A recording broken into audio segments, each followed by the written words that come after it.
বাসের মধ্যে যা সব কাণ্ড ঘটালাম আমরা। ভিডিওর দ্বিতীয় পর্বে আমরা ধূপগুড়ি থেকে বাসে করে রওনা দিয়ে দিলাম কোচবিহারে। আর এই যাওয়ার পথে আমরা ভীষণ পরিমাণে নাচ গান এবং আনন্দ উল্লাসও করলাম বন্ধুরা।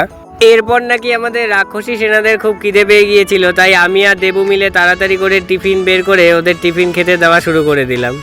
আন্ডা কারি মাত্র 30 টাকা, মাত্র 30 টাকা। কয় টাকা?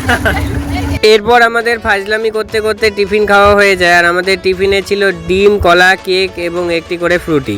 জানালা দিয়ে দেখতে পেলাম নদীর চরগুলিতে প্রচুর পরিমাণে তরমুজ দিয়ে ভর্তি। আর এদেরকে বলছিলাম যে এই তরমুজগুলো আমার বাড়ির পাশে হলে বেশ ভালোই হতো, সকাল সন্ধ্যেই 2টো করে তরমুজ উঠিয়ে নিয়ে চলে যেতাম। এইভাবেই দেখতে দেখতে আমরা পৌঁছে গেলাম আমাদের গন্তব্যস্থল মধুপুরে।